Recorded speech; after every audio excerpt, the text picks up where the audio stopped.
Selamat datang di channel Toy Maax. Jangan lupa like dan subscribe ya teman-teman. Bab 817. Setelah dua masalah besar teratasi, tugas selanjutnya adalah hal-hal yang lebih sederhana. Selain itu, kita harus fokus pada persiapan perang, ekspansi penuh, dan pembangunan fasilitas produksi. Tugas ini akan kuserahkan kepada Paman dan Tuan Emran. Aku akan memberikan rancangan yang lebih rinci, jelas Wira. Suryadi adalah orang yang benar-benar dipercayai oleh Wira. Sementara Emran adalah seseorang yang sangat tertarik dengan teknologi dan alat-alat canggih. Apabila ditangani oleh mereka berdua, Wira yakin bahwa mereka pasti bisa membangun pusat persenjataan yang kuat. Semua persenjataan akan diproduksi dan dipasok dari sini. Dengan demikian, Wira pun bisa merasa tenang. Emran dan Suryadi saling memandang dan mengangguk. Mereka merasa bahwa tugas ini tidak terlalu sulit. Yang terakhir adalah tentang aliansi dagang kita. Aku akan mengurusnya sendiri. Sementara ketiga istriku akan membantu mengelola keuangan. Usai Wira mengatakan itu, dia pun tersenyum pada Wulan dan kedua istri lainnya. Wajah ketiga wanita itu sontak memerah. Mereka berdiri untuk memberikan salam sembari menjawab. Baiklah. Semua urusan dasar telah ditetapkan. Saat ini, Wira telah memiliki beberapa rencana dalam pikirannya. Sebuah gambaran besar akhirnya mulai terbentuk juga. Hal yang paling sulit adalah jaringan mata-mata yang akan dibangun oleh Biantara. Bagaimanapun itulah bahaya yang sebenarnya. Namun, dengan adanya bantuan Biantara, Wira masih cukup percaya dengan tingkat keberhasilannya. Terakhir, aku membutuhkan bantuan Kak Putro.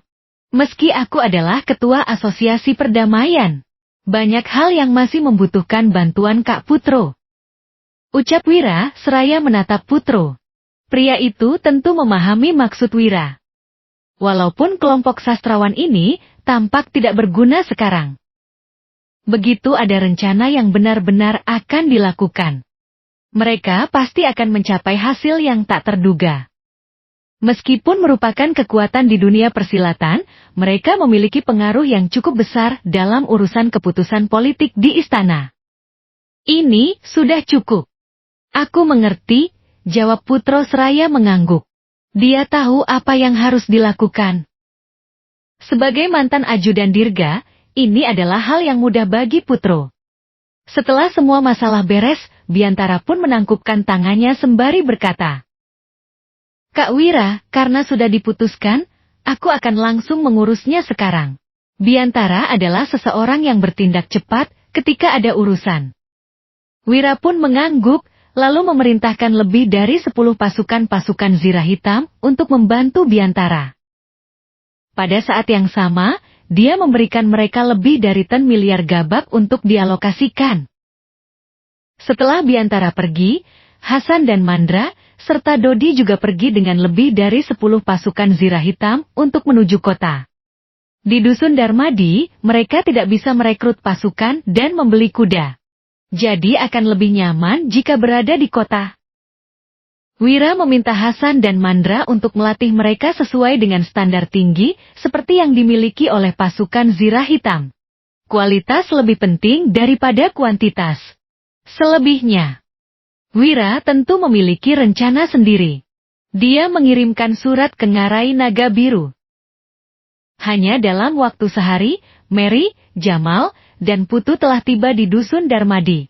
Ketika melihat Wira kembali, meski Mori tidak mengatakan apa-apa, dia sangatlah gembira di dalam hatinya.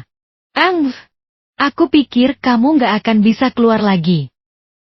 Ini adalah kata-kata pertama yang diucapkan oleh Mary ketika melihat Wira. Raut wajahnya tampak sangat merendahkan. Putu dan Jamal tidak tahu harus berkata apa. Padahal, ketika berada di Ngarai Naga Biru, Mary tampak sangat khawatir. Namun, kini dia malah mengucapkan kata-kata seperti itu. Entah apa yang dipikirkan oleh gadis ini. Apa kalian tahu, kenapa aku meminta kalian kemari? Tanya Wira. Saat mendengar pertanyaan Wira, Putu Rampak sangat bersemangat, sehingga menjawab. Tuan Wahyudi, aku tahu. Hari yang ditunggu-tunggu olehnya akhirnya tiba juga. Dia tahu bahwa Wira memanggil mereka hari ini, pasti bukan untuk mengobrol, melainkan untuk menyelesaikan masalah di dunia.